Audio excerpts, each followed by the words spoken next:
NXT review for last night.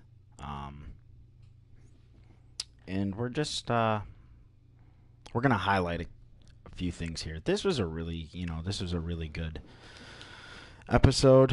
We had some good action in the ring, and we finally see Asuka relinquish the NXT Women's Championship, and we are informed by William Regal that they are currently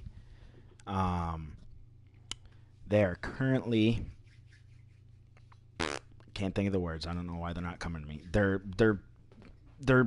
in talks with Raw and SmackDown. That's what I wanted to say. There we go. I hear she's going to Raw, and I'm assuming that's where she'll go. And I'm assuming,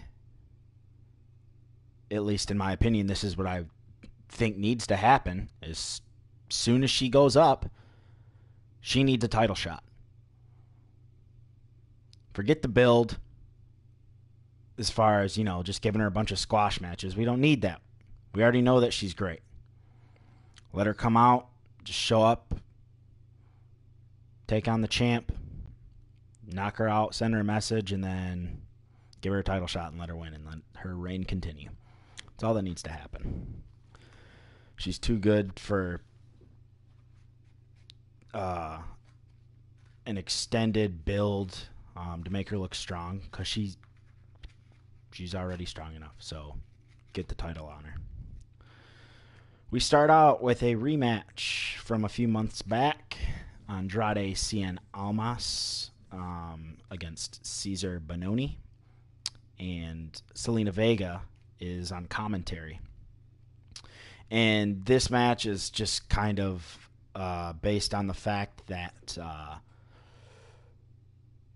Caesar picked up a victory against Almas previously, and so now Cien is getting his revenge, and so we have that. And during the entire match, we have Selena being interviewed by the announcers, by the broadcast team, and they're just randomly asking her questions. What's your relationship with Andrade, and and they go into what we do in our personal time is none of your business. It's between us. And then they go into talking about was it all part of a plan to throw the DIY T-shirt at Gargano during their match at NXT TakeOver Brooklyn, and she doesn't really give any insight into that either. But this is a good match. Almas wins quickly. That was kind of it. And they recognize the change in the performance of Andrade since Selena came along. And so I think that's going to be, it's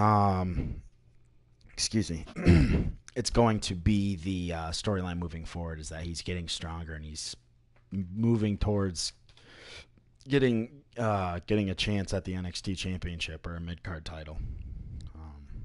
That I still think that the NXT needs to introduce. I don't know when that will happen, but I think it should be soon.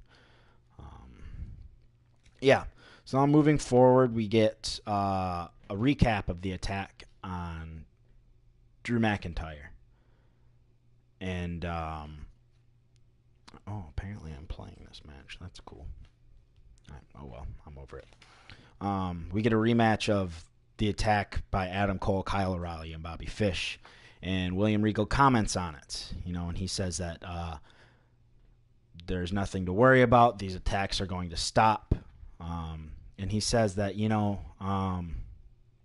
guys are welcome to be in NXT, but there will be no attacks outside of the ring. There will be no fighting in the parking lots or in backstage.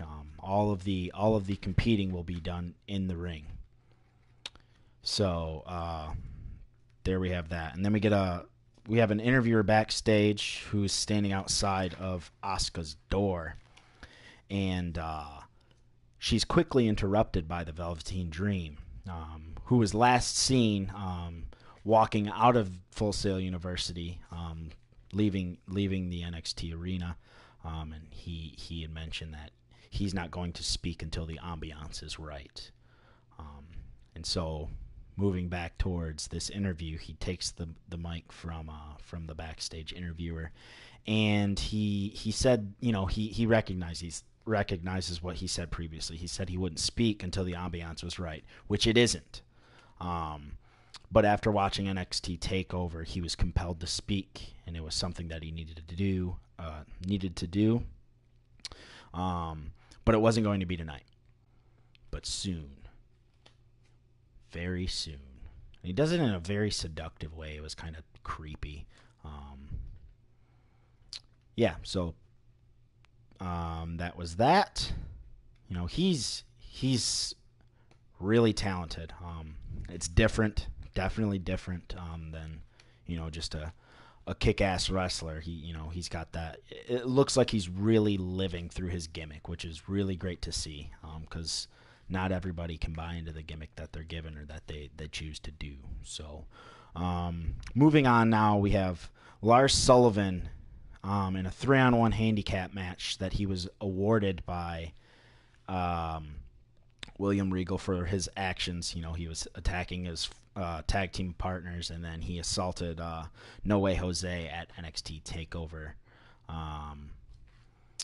NXT TakeOver Brooklyn 3. And it's 3 schmucks. There's just 3 jobbers, and they earned a paycheck to get an ass whooping. And it wasn't even important, so I don't know if it was a mistake or what, but that whole match just got cut out. They start the match, you see them hip tossing them and power bombing them all over the ring, and then we cut to this. We cut away to this recap of another attack that Bobby Fish and Kyle O'Reilly and Adam Cole had. This time it was on Sanity, and they recap that, and then we go to a new video, a response from Sanity, and it's eerie. I don't know where they were. It looked like they were lying on the pavement somewhere. Half the camera was blocked out. And so Eric Young is speaking, and he says, we wanted to welcome you to NXT because we noticed that you dance in a different way, just like we do. But then he goes on to say, we don't care who you are. We don't care who you think you're going to be. And we don't care who you think you're going to, we don't care who you think you are, who you're going to be, where you're from. And then the only thing that they care about is chaos. And so then the camera goes away and you hear him laughing. Really good promo there. Good cut scene to the back. Now we go to another match. They're building up some new female talent that they have coming up from the Performance Center. We see Sonya Deville, who is a mixed martial artist expert. She faces Zeta, who participated in the Mae Young Classic, which I have been watching. I'm not going to do a review, but it's been really, really entertaining. A lot of the wrestling portion of it is entertaining. The announcing on it is cringe.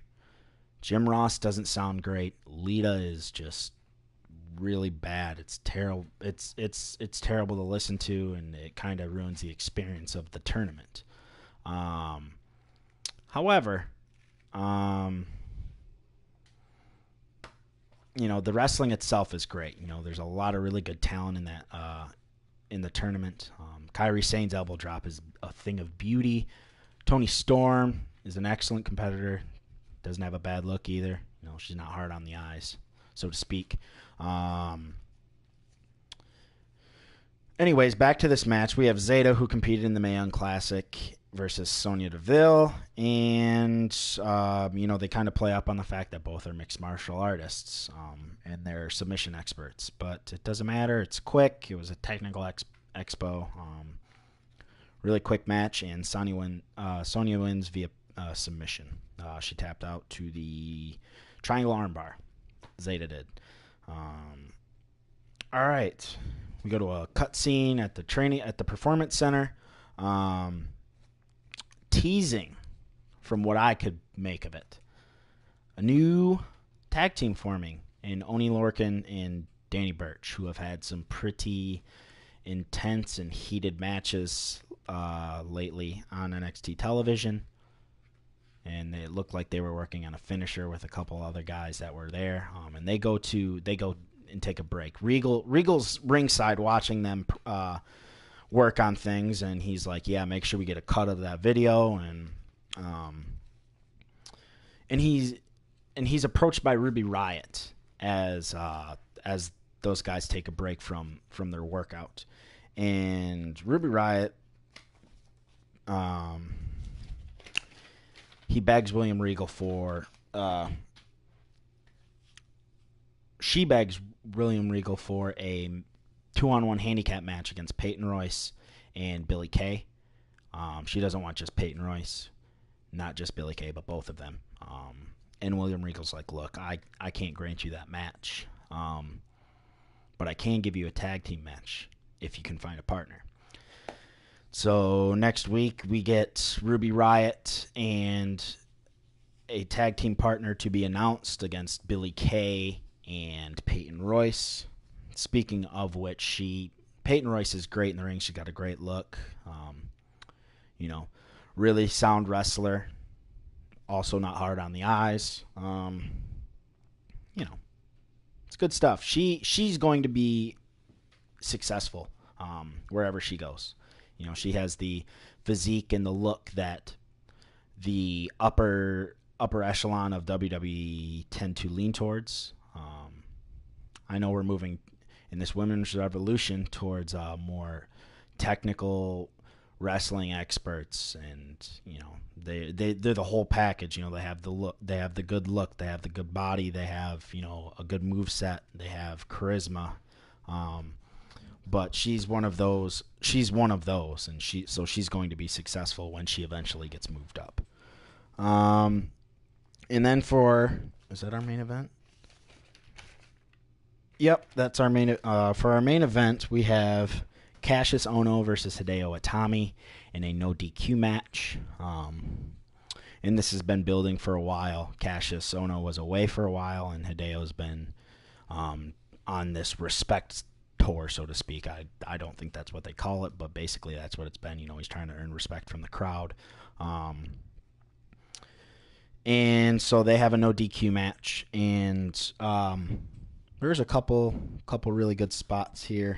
Hideo introduces a chair, and Ohno at the same time is going for a rolling elbow, and he connects with the chair. We have them go out onto the ramp, and Hideo hits this suplex on the ramp that was pretty vicious. But other than that, there really wasn't a lot to go on. I mean, the match was entertaining to watch. I don't want to just sit here and say, "Oh, well, he did this, and Hideo did this, and Cassius did this," because you can just go watch it. But it was entertaining to watch. The finish, however, was a little underwhelming. In their last matchup, Hideo Itami low blows Cassius Ohno, and then proceeds to hit him with the GTS, and GTS's him off the steel steps. In this, towards the end, Hideo hits a delayed drop kick. I apologize. Into the chair, and hits Ohno, who's laying down in the corner. And they come to the top. Ohno, after being poked in the eyes, low blows Hideo, and then hits a rolling elbow, and that was it. So as far as the wrestling goes, that was it for the night. But like I said to begin this video, Asuka comes out to the ring with William Regal, and they announce that they're in talks with both the general managers of Raw, and SmackDown, on where she'll be going next, and she relinquishes the title. And so then Asuka does a promo in her very broken English, And she says that she's been in NXT for almost 2 years, and she's fought a lot of superstars, and she loves and she says she loves NXT, and she grew a lot since she came here, and she's forever grateful for the fans and for the competitors. And Regal's like, look, she's fought and defended this title, and she's done whatever it takes to keep the title with her. And he commends her and says that she is truly one of the greatest champions in WWE history, which is factual. She's had a very long title reign, hasn't lost a match since she's been introduced to the WWE. And so then we get informed that she'll be stepping down as the NXT champion, NXT Women's Champion. She relinquishes the title. And they say, he says that he's sad to see her go, and I'm sure that the crowd is too. But it's a great opportunity, and this is where Asuka plugs that nobody is ready for Asuka, and the whole crowd chants along with her. We get cheers of "Thank you, Asuka. You deserve it." Things of that nature. And so as these chants are going on, she's in the ring. She's still got a mic. And the ramp fills with the NXT roster, and they join in with the crowd in applauding Asuka's efforts on the show. And then we get a roar from the crowd as Triple H comes down to the ring with a bouquet of roses. He gives her the roses, gives her a hug, and he says, for one final time, he raises her arm in the air and he says, the undefeated, undisputed, 523-day reigning NXT Women's Champion, Asuka. And they said that, he makes mention of that she is the Empress of Tomorrow, and, just builds her up. I really hope that the main roster doesn't fuck with her like it has with the rest of the NXT talent that's been called up. She's really great. I've watched her work live on a SmackDown house show. I don't think she's going to SmackDown, but I've seen her work with the main roster talent, and I didn't find any issues with the way she worked with them. Obviously, with TV, she's learning the WWE way. She's only been in with the WWE for 2 years, so, and I know they operate a lot different than Japan and Ring of Honor and things of that nature. But she can go with anybody, and I'm excited to see her move up to the main roster. But I pray that she doesn't get wasted like the rest of the talent that's got moved up. But with that being said, that's your NXT review. Hopefully that was a little bit better than my SmackDown review and my Raw review, which I realized I looked at my notes a lot and I wasn't staring at you guys and interacting with you guys that are watching, if there's anybody watching, But if you like this video, be sure to hit that thumbs up. Go and subscribe to the channel and share it around. And let me know in the comment section how I'm doing, what I can do better and things I can improve on or things that I should change. And hopefully with me getting my new recording equipment, I'll have a different look for you rather than just streaming live from my PlayStation. I'll be able to actually record videos and change the angles that I'm sitting at. You'll be able to see more of my wrestling room, my studio, in my one-bedroom apartment here. But until next time, YouTube, this is Zickety Z signing off. Y'all take care.